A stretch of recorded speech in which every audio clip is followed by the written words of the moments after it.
It's felt like an eternity, but finally we are back, you are back, and the Global Champions League is back as we get ready for round 11 of the competition. Our Stockholm Hearts, powered by H&M, continue to hold on to that very healthy lead, but the battle for top four gets incredibly exciting and very tight with only 4 events remaining in the 2022 season. So let's head to today's ground. Let's go and catch up with some familiar faces as we get ready for round 11 of the Global Champions League. Welcome to London. Welcome to the Royal Hospital, Chelsea. We hope you have a fantastic weekend. And hope you make the most of our wonderful gardens.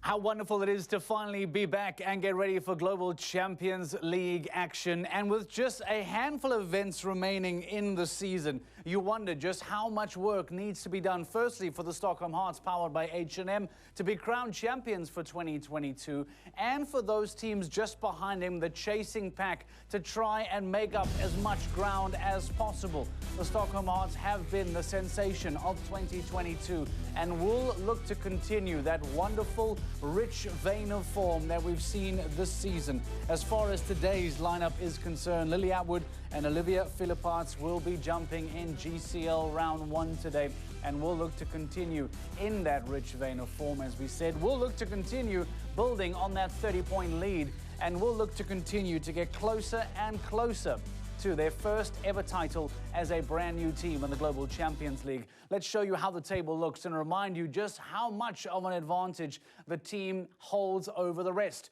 As we mentioned, 30 points clear of the Berlin Eagles. How early, some might be asking, can the Stockholm Hearts go on to win the title? Last year, we saw the challenge between the Shanghai Swans and Falkenwald United go down to the very last day. Perhaps quite different this time around. How early can the Stockholm Hearts go on to win the title if they perform once again today?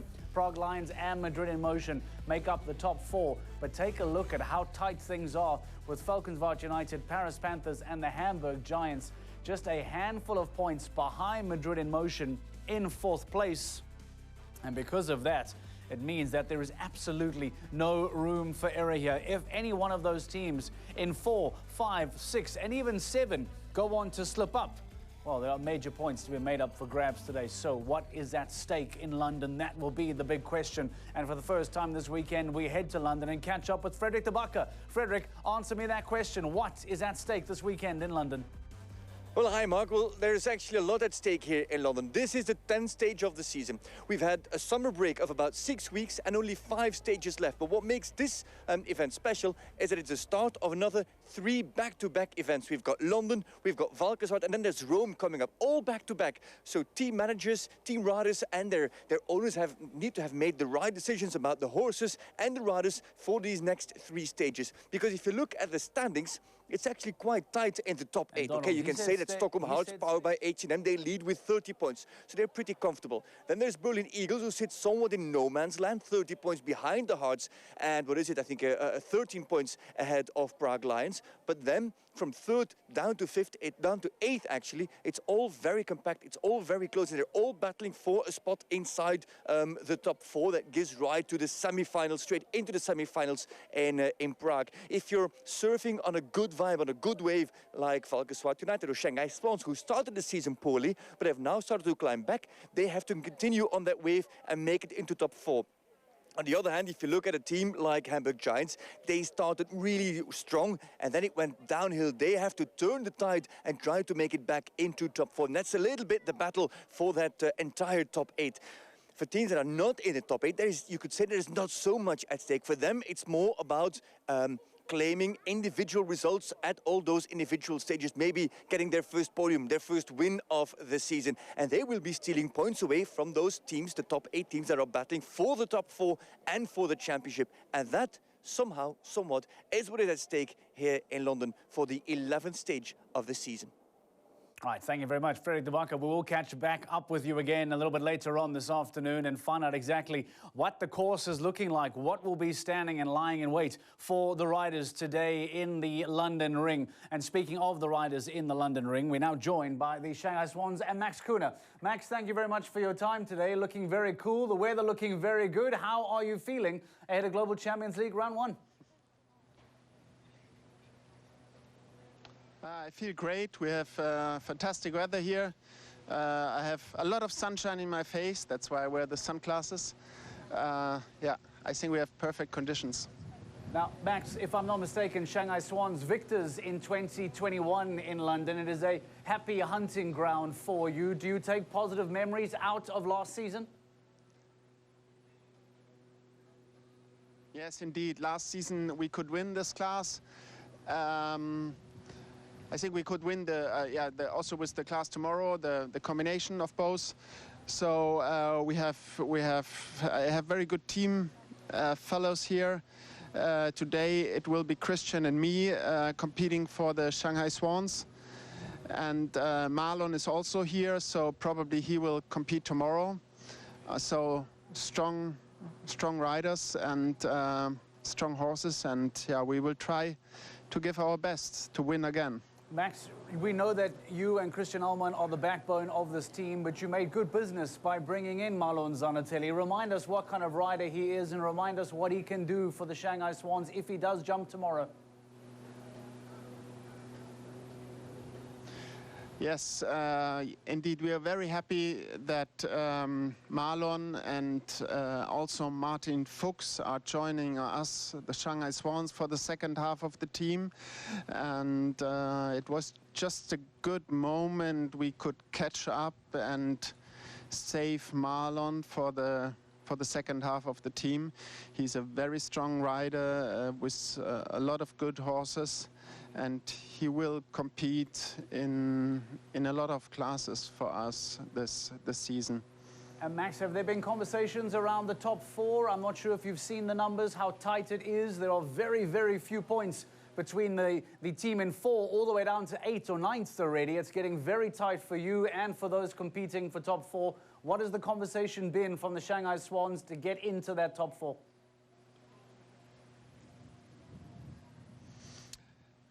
We have made our plan for the rest of the seasons. Of course, how it is with the plans, there's always some little minor changes. But we have a good setup with strong horse rider combinations for the rest of the shows for this season. So we really want to catch up, and we try our best. And yeah, we will see, but I think we have the potential to catch up, but we still have to make it happen. Well, a good performance this weekend will certainly see you make up ground, maybe making it a double for the Swans in 21 and 22. So best of luck to you and, of course, the Christian, and hopefully to Marlon tomorrow. Thank you very much. Thank you very much, Max Kuhne. He is ready. The Shanghai Swans are ready to try and make it a double in London. Victors in 2021. Can they now go on to make it 2 for 2 in 2022? A reminder that he and Christian Allman will jump in round 1 with the potential of Marlon Zanatelli to come in for the Shanghai Swans in round 2. But with this event being in London, GCTV caught up with a handful of fans to find out whether or not the London Knights will be the team to be cheered for, or will perhaps it be some English or British individuals in and around other teams of the Global Champions League. Let's find out what the fans had to say. I'm really happy to be here. It's so nice to be back again. I've not been in a couple of years, so it's, yeah, really happy to be here. Oh, it's lovely to be here, and it's even better to have the sunshine but not be as hot as it was a few weeks ago. It's amazing. The atmosphere is really good, and it's just really nice to be here. Oh, I love this show. It's one of the best shows of the year. In the middle of London, brilliant atmosphere. It's good fun. What are you looking for in the British riders? I think seeing, a bit of technique, some nice turns, and also a bit of compassion. And it's always nice to see someone smile when they come out the ring. I don't think we see that enough. So, yeah, I'm definitely looking for that. Who are you cheering for? Joe Stockdale, he's my favourite rider, and yeah, I just really like him. Are you supporting the London Knights? I'm supporting all the British riders, of course the London Knights, but generally all the British riders. Yeah, but also Madrid in motion for Jack Whittaker. All the British riders, it's so lovely to see them all on home turf, but actually we've just been watching the warm-up and seeing Peter de Vos's horse with no shoes on, so that's really, really exciting to see. So it's a bit of a spread across the board, isn't it? All of the British riders are saying many. The London Knights, of course, will be super popular this weekend. But then Jack Whittaker for Madrid in Motion comes up as well. So the London fans in the arena today are very excited and very knowledgeable to cast their view across the board and keep an eye on all of the British riders throughout the weekend who will be looking to try and perform their best. Now, Frederik de Backer, we catch up with him once again inside the London arena. Frederik, I was just catching up with Max Kuhner talking about top four. He says they've done the maths. They've been having the conversations as a team. They surely then, with this being as tight as it is, must be one of the standout teams to make up ground this weekend in that top four battle. Absolutely, they have come here with a very strong group of riders, very strong group of horses, Madelon Zanotelli, Max Kuhner and Christian Ahlmann, and you would expect them to make that jump upward into the top four. But of course that's only possible if those teams in front of them underperform, if they do better than those teams. So even if they do well but those other teams do better, they still can't make up the ground. On the contrary, so they also have to count a little bit on one of those teams to drop the ball for them to make up ground. This weekend looks very strong for you. Who then can challenge the Swans for a big jump this weekend? Well, there's a few. Remember, in the beginning of the season, we would have said that a lineup with just Olivier Philippaerts and Lily Atwood would not be strong enough to challenge. But then again, after Monaco, we had to take that back after that strong double clear from Lily Atwood and the win from Stockholm Hearts, powered by H&M. So you have to keep those in mind. Berlin Eagles come out very strong with Mumbai and with Kobe, with Christian Kukuk and with Philipp Weishaupt. A team that needs to drop the ball again for Shanghai Swans to climb into the top four. But they have come out with a very strong lineup. Same you could say about Prague Lions. Niels Bruinseels on the looks. Peter de Vos here with Mom Stupide La Roque is also a very strong team. So if you look at it, there's a few very strong potential lineups here. Now, Bruinseels is not on Deluxe. Bruinseels has chosen for Matador, so that's a lesser experienced horse. Maybe that is somewhat of a negative for Prague Lions. But those are teams, for me, that do stand out if you take a first look at the start list of GCL Round 1 here in London. And Frederik, correct me if I'm wrong, but if I see Stockholm Hearts powered by H&M with just 2 riders here this weekend, I see Berlin Eagles as well, if I'm not mistaken, with just 2 riders this weekend. Has that strategy not already cost the Berlin Eagles multiple times this season? Have they not learned anything from the break? Do they persist with this plan? It's always going to be the question with the hindsight. Did it cost them points or did it gain them points? We will never be able to tell. But it's a strategy that, for now at least, they don't step away from. They keep on that same strategy of sending 2 riders in and sticking to those 2 riders. Maybe they make a horse change, but surely they won't make a rider change here. And the way they sit at the moment in the championship, you can't really say that it has cost them points. If you look at how they have performed over the season, maybe it is more individual results or incidents that have taken too many points away from them and have given too much leeway to Stockholm Hearts, powered by H&M. But their strategy, it has proven quite successful. All right, Frederik de Backer, we'll let you go for now. We'll catch up with Frederik again in a few moments' time with regards to the course and find out exactly what has been designed for the riders today and what will be the challenging lines that the riders will have to try and tackle. Speaking of some of the exciting talent that will be on display, and with so much emphasis on the London Knights, we caught up with Mike Kawai in Team Talk to find out how the young rider is feeling ahead of this weekend's event. Of course, in the podium, of course, that is something we want to. And yes, of course, if we win the league, it's going to be amazing in the hometown. I had the 3rd and 2nd in the league, so the winning is not yet. So let's see if what we can do. But for sure, we have to be in the podium. Every second round that you jump is clear, so you've got a 50% clear round rate. You've got a very low average score rate, so you're the leading on the 25 rider. Okay. But you're also in that top group of all riders competing in Global Champions League across all teams. Oh, wow. That's good, thanks to the horse. I like that answer. Yeah. It's also a little bit thanks to you. Yeah, I mean, yeah, both has to be good, but especially the gold win is something, for me, is something special horse. Changed my kind of life, you know, to grow me up like really quick, and yeah, so yeah, let's keep like this way and then be better and better. Yeah, to be number one one day. Yeah. So Mike Kawhi jumping for the London Knights this weekend will be a big focal point for the home fans. Will be hoping for victory for the riders in blue and red this weekend. Catching up with Mike Kawhi in the recent episode of Team Talk this weekend. But for the big talents in front of the cameras and on the horses, what about the talents behind the scenes, behind the cameras? What exactly do they need to do to make sure that we and everyone can enjoy a weekend like Global Champions League and, of course, the LGCT Grand Prix of London still to come tomorrow on day 2. But what, for example, then does a chief steward have to do at an event like this? Well, GCTV found out. My name is Frances, and at this global tour leg, I'm the chief steward. I'm the FEI chief steward here. And that means that basically my stewarding team and I, we're responsible for fair play and a level playing field, and to ensure that there's clean sport and fair sport for all the athletes and the horses that are here. What happens is that the horses, before they enter the venue, they get a health check from the veterinary team here, and that makes sure that the horses have complied with all the health requirements before they can enter into the stables, to make sure that they're healthy and not carrying any disease before they enter the stables.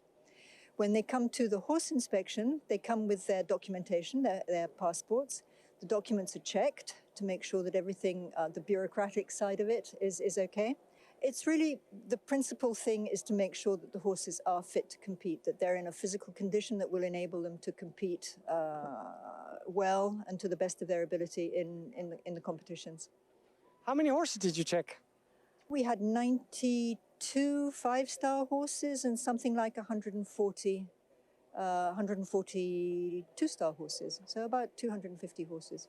For us, it's as a stewarding team, as officials, it's fantastic when we have good sport, when the horses jump well, when the athletes are happy with their horses, when we get exciting competition. And yeah, the horses are happy, healthy and fit. And that for us is a good weekend. And let's fingers crossed that that's what we're going to get this weekend here in London.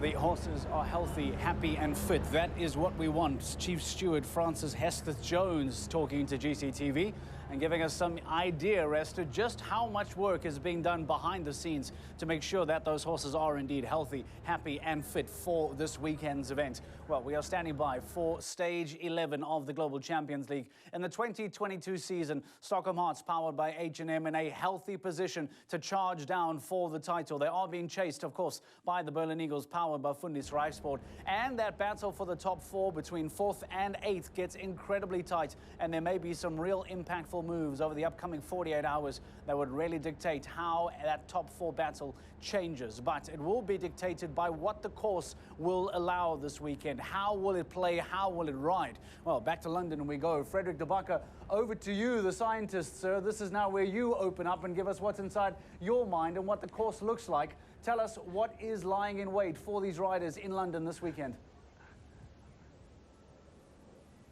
I've been called many names, and many have been true, but scientist, I've never been named a scientist, and that's the biggest lie I've heard so far today. But anyway, this course built by Oyana Vezzani, the riders and the teams will have to show their colors straight away. There's an option straight away from 1 to 2, and then there is a signature line from 3 to 4 as well. We'll just swivel around, we'll just turn as I come in here. There's the line here from the Oxer into the combination. Anybody who follows launching Global Champions Tour and Global Champions League knows that Vezzani is a big fan of playing with the line into a double, especially a double of uprights. It's a touch long. If you walk your normal 5 strides, you end up just around about here. This is about 5 strides, so you do have to cover this extra meter and a half, maybe 2 if you're on a short striding horse, but maybe then you would opt for a 6. That could be a question. There's somebody coming over on my left hand shoulder, so we'll ask her straight away what her plan is. Jolie Mitlineu, how's life? Yeah, good so far, yeah. No complaining? Nope, not yet. Jumped a clear round in the previous class, so I'm happy. All right, you've walked this line. Talk to me, what is going to be for you? So my plan actually is to come around the corner there. The Oxer's quite deep into the corner, so just come around with a good rhythm, get a good shot, keep moving a little bit for the first couple, and then sit up for the last 3.